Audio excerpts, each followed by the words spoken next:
नमस्कार दोस्तों, स्वागत है आपका इस वीडियो में। पिछली वीडियो में मैंने बताया था कैसे अगर आप एज एडवोकेट रजिस्ट्रेशन करवाना चाहते हैं, आप एक लॉ स्टूडेंट हैं, आपने अपनी ग्रेजुएशन कंप्लीट कर ली है, अब आप एज एडवोकेट अपना रजिस्ट्रेशन करवाना चाहते हैं तो ऑनलाइन फॉर्म भरते समय आपको क्या सावधानी रखनी है।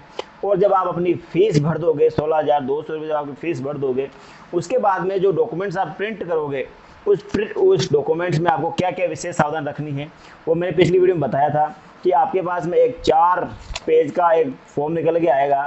उस फॉर्म पर कैसे आपको काम करना है, कहाँ कहाँ आपको अपनी फ़ोटो लगानी है, कहाँ कहाँ उसको नोटरी करवानी है। साथ ही साथ बार काउंसिल ने एक अपनी तरफ से साफ कहा है कि एक नॉन जुडिशियल पेपर है, ठीक है, जहाँ आपको एक एफिडेविट देना है गैप सर्टिफिकेट का कि आपने अपनी स्कूलिंग के दौरान या फिर आपने अपने कॉलेज के दौरान कोई गेप तो नहीं है। तो ठीक है, तो जैसा कि आप देख सकते हो ये है 50 रुपये का नॉन जुडिशियल, ठीक है। यहाँ आपको एक गैप सर्टिफिकेट जो है वहाँ आपको एफिडेविट देना है और इसको नोटरी करवानी है। तो ठीक है, पिछला मैंने सारा इस अपने पिछली वीडियो में बता रखा है।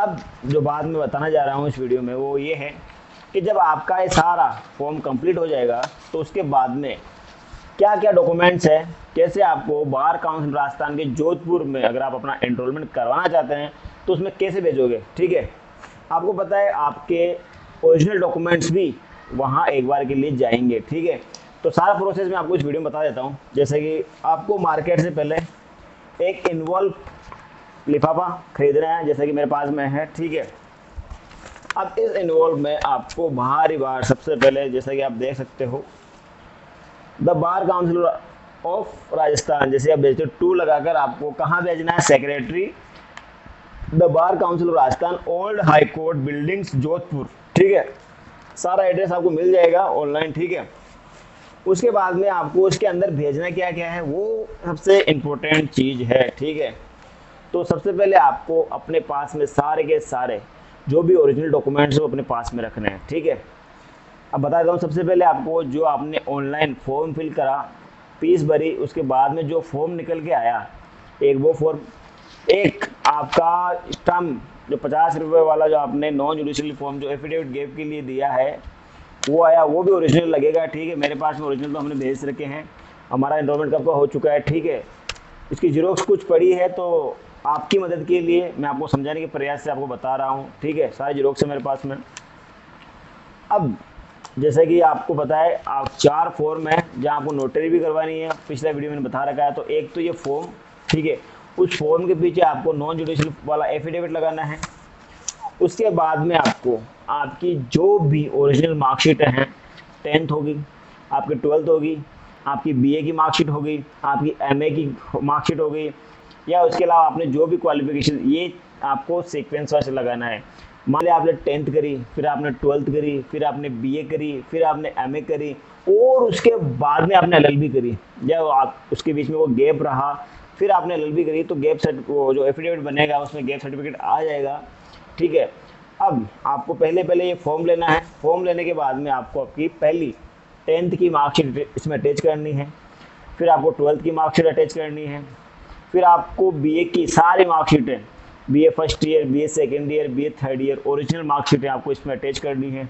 मैंने तो यहाँ तक उनका जो प्रोविजनल सर्टिफिकेट है वो भी अटैच करा था। ठीक है, ताकि डॉक्यूमेंट सारे आपके वापस आ जाएंगे, उसमें कोई दिक्कत परेशानी नहीं है, ताकि मेरा फॉर्म किसी प्रकार से रिजेक्ट ना हो। ठीक है, तो बीए की सारी मार्कशीटें, प्रोविजनल मार्कशीटें।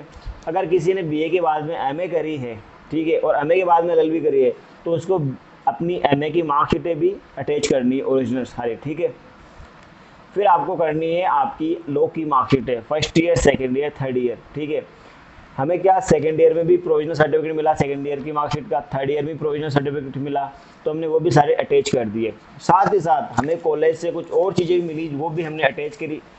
फर्स्ट चीज़ थी हमें मिला अटेंडेंस सर्टिफिकेट। ठीक है, हमने जिस कॉलेज से करी वहाँ से हमें अटेंडेंस सर्टिफिकेट मिला ओरिजिनल, वो भी हमने अपने डॉक्यूमेंट्स के साथ अटैच किया। साथ ही साथ एक आपका कैरेक्टर सर्टिफिकेट हो गया और 2 फोटोकॉपी आपको टीसी ट्रांसफर सर्टिफिकेट की, ठीक है, वो आपको लगानी है। ये आपके सारे एक जो लगेगा उसमें ये सारे आपको एक तो मूल ओरिजिनल सारे आपको एक पे करनी है। ठीक है, स्टेपलर आपको लगाना सारा का। अब इसी की सारी एक आपको जीरोक्स बनानी है और साथ ही साथ इसमें आपको रखनी है। एक सेट हो गया आपका सारा ओरिजिनल का, एक सेट हो जाएगा आपका सारा उसकी कॉपी, ठीक है, जीरोक्स हो गया।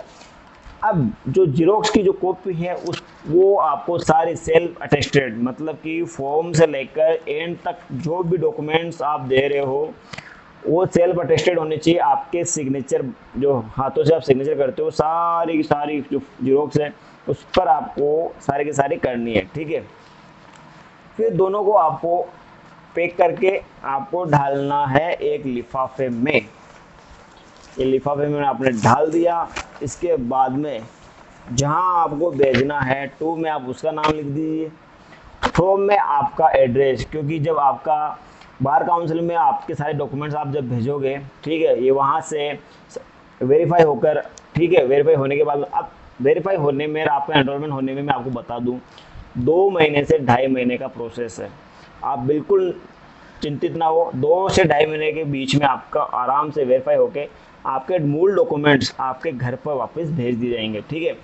देखिए, बार काउंसिल की तरफ से जब एक बार एनरोलमेंट कंप्लीट हो जाता है तो आप ये देख सकते हो कि इस प्रकार बार काउंसिल आपके जो भी ओरिजिनल दस्तावेज है, ओरिजिनल दस्तावेज के अलावा जैसे आपका आइडेंटिटी कार्ड हो गया, ठीक है, और 1-2 और डॉक्यूमेंट्स है जो कि वो भेजता है, और मैं अगले वीडियो में वो बताऊंगा कि वापस जो डॉक्यूमेंट्स आते हैं वो क्या क्या आते हैं, ठीक है। फिलहाल इस वीडियो में इतना ही बताऊंगा आपको कि आपको भेजना क्या है और कैसे भेजना है और कहाँ भेजना है। अगर आप बार काउंसिल राजस्थान जोधपुर में अपना एनरोलमेंट करवाना चाहते हैं तो वो आपको इस प्रक्रिया के माध्यम से आपको काम करना है, ठीक है। एड्रेस आपको वहाँ की उसकी वेबसाइट पर मिल जाएगा, फिर भी ठीक है आपको टू में उसका एड्रेस, प्रॉपर एड्रेस डालना है, ठीक है, विथ ईमेल जो भी आप डाल सकते हो, ठीक है। फ्रॉम में आपका बिल्कुल सटीक आपका खुद का प्रॉपर एड्रेस डालना है, ठीक है। अब कहीं लोगों के मन में ये क्वेश्चन आया होगा, सर आधार कार्ड भेजना नहीं भेजना, जाति प्रमाण भेजना नहीं भेजना, तो हमने ऐसा कोई भी दस्तावेज वहाँ पर नहीं भेजा, ना ही कोई जाति प्रमाण पत्र भेजा है, ना ही कोई आधार कार्ड भेजा है, ठीक है। तो आपको अपने कॉलेज से रिलेटेड, ठीक है, आपको अपनी जो भी ये है आपका फॉर्म हो गया, आपकी जो भी स्कूलिंग की मार्कशीट है, कॉलेज की मार्कशीट है, सारी की सारी आपको वहाँ पर ओरिजिनल सर्टिफिकेट ओरिजिनल आपको इसके साथ में भेजनी है। आपका रजिस्ट्रेशन 2 से 2.5 महीने के बीच में आराम से हो जाएगा।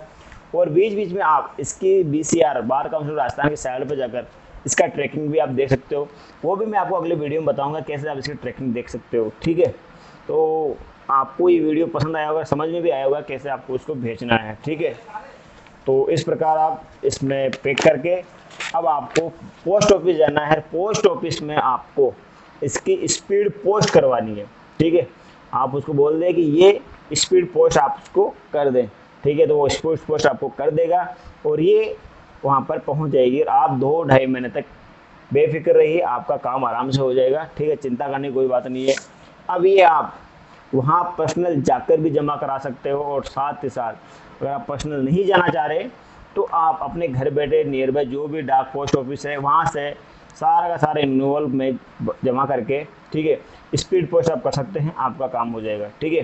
तो वीडियो आपको पसंद आया होगा, ये अपने दोस्तों को भी आप शेयर कर सकते हो, ठीक है, उनके लिए भी ये हेल्पफुल है। और साथ ही साथ मेरे चैनल से जुड़े रहने के लिए चैनल को सब्सक्राइब कर ले, वीडियो को लाइक कर ले। धन्यवाद।